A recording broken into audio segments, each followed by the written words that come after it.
हरिशंकर परसाई का जीवन परिचय। हरिशंकर परसाई सन 1924 से 1995 ईस्वी। हरिशंकर परसाई की अल्प जानकारी। पूरा नाम हरिशंकर परसाई। जन्म 22 अगस्त 1922। जन्मभूमि जुमानी गांव, होशंगाबाद जिला, मध्य प्रदेश। मृत्यु 10 अगस्त 1995। मृत्यु स्थान जबलपुर, मध्य प्रदेश। कर्म भूमि भारत। कर्म क्षेत्र लेखक और व्यंग्यकार।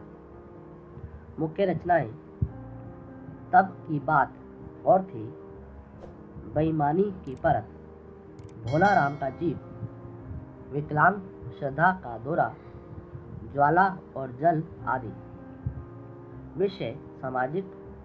भाषा हिंदी। विद्यालय नागपुर विश्वविद्यालय। शिक्षा MA हिंदी। पुरस्कार उपाधि साहित्य अकादमी पुरस्कार, शिक्षा सम्मान, शरद जोशी सम्मान। प्रसिद्धि व्यंग्यकार व रचनाकार। नागरिकता भारतीय। विधाएं निबंध, कहानी, उपन्यास, संस्मरण।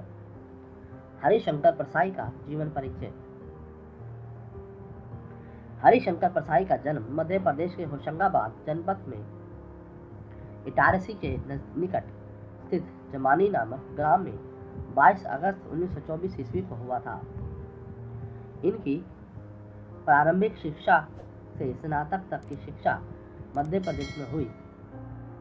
तदुपरांत इन्होंने नागजुर विश्वविद्यालय से MA हिंदी की परीक्षा उत्तीर्ण की। इनके पश्चात कुछ वर्षों तक इन्होंने अध्यापन कार्य किया। इन्होंने बाल्यावस्था से ही कला एवं साहित्य में रुचि लेना प्रारंभ कर दिया था। वह अध्यापन के साथ साथ साहित्य सर्जन भी करते रहे। दोनों कार्य साथ साथ न चलने के कारण अध्यापन कार्य छोड़कर साहित्य साधना को ही इन्होंने अपने जीवन का लक्ष्य बना लिया। इन्होंने जबलपुर में वसुधा नामक पत्रिका के संपादन एवं प्रकाशन का कार्य प्रारंभ किया, लेकिन अर्थ के अभाव के कारण यह बंद करना पड़ा। इनके निबंध और व्यंग्य समसामयिक पत्र पत्रिकाओं में प्रकाशित होते रहते थे, लेकिन इन्होंने नियमित रूप से धर्मयुग और साप्ताहिक हिंदुस्तान के लिए अपनी रचनाएं लिखी। 10 अगस्त 1995 ईस्वी को इनका स्वर्गवास हो गया। हिंदी गद्य साहित्य के व्यंग्यकारों में हरिशंकर परसाई अग्रगण्य थे। इनके व्यंग्य विषय सामाजिक एवं राजनीतिक रहे। व्यंग्य के अतिरिक्त इन्होंने ललित साहित्य की रचना की अन्य विधाओं पर भी अपनी लेखनी चलाई थी, परंतु इनकी प्रसिद्धि व्यंग्यकार के रूप में ही हुई। हरिशंकर परसाई का साहित्य परिचय। हरिशंकर परसाई जी की पहली रचना स्वर्ग से नर्क जहाँ तक है, जो कि मई 1948 में प्रहरी में प्रकाशित हुई थी, जिसमें उन्होंने धार्मिक पाखंड और अंधविश्वास के खिलाफ पहली बार जमकर लिखा था। धार्मिक खोखला पाखंड उनके लेखन का पहला प्रिय विषय था। वैसे हरिशंकर परसाई कार्ल मार्क्स से अधिक प्रभावित थे।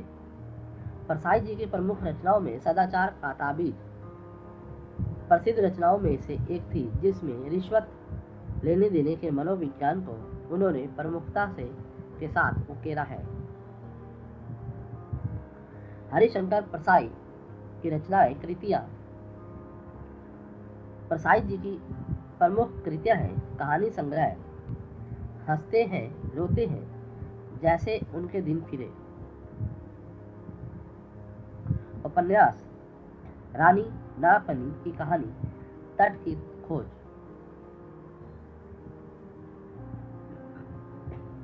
निबंध संग्रह तब की बात और थी, भूत के पांव पीछे, बेईमान की परख, पगडंडियां का जमाना, सदाचार ताबीज, शिकायत मुझे भी है, और अंत में तिरछी रेखाएं, ठिठुरता गणतंत्र, विकलांग श्रद्धा का दौर, मेरी श्रेष्ठ व्यंग्य रचनाएं, संपादन वसुधा पत्रिका। हरिशंकर परसाई की भाषा शैली। परसाई जी एक सफल व्यंग्यकार है। वह व्यंग्य के अनुरूप ही भाषा लिखने में कुशल है। इनकी रचनाओं में भाषा के बोलचाल के शब्दों, तत्सम शब्दों तथा विदेशी भाषाओं के शब्दों का चयन भी उच्च कोटि का है। लक्षणा एवं व्यंजना के कुशल प्रयोग इनके व्यंग्य को पाठक के मन में तक पहुंचाने में समर्थ रहे हैं। इनकी भाषा में यत्र तत्र मुहावरों एवं कहावतों का प्रयोग हुआ है, जिससे भाषा में प्रवाह आ गया है। परसाई जी की रचनाओं में व्यंग्यात्मक शैली, विवरणात्मक शैली तथा कथानक शैली के दर्शन होते हैं। सम्मान। हरिशंकर परसाई जी को विकलांग श्रद्धा का दौर रचना के लिए साहित्य अकादमी पुरस्कार से सम्मानित किया गया। हिंदी साहित्य में स्थान। निष्कर्ष रूप में कहा जा सकता है कि हरिशंकर परसाई जी ने सामाजिक रूढ़ियों, राजनीतिक विडंबनाओं तथा सामयिक समस्याओं पर व्यंग्य किया है और यथेष्ट कीर्ति पाई है। ये एक सफल व्यंग्यकार के रूप में स्मरणीय रहेंगे। उनकी व्यंग्य रचनाएं हिंदी जगत में बड़े आदर की वस्तु है तथा एक व्यंग्यकार के रूप में परसाई जी को हिंदी साहित्य में पर्याप्त यश प्राप्त हुआ है।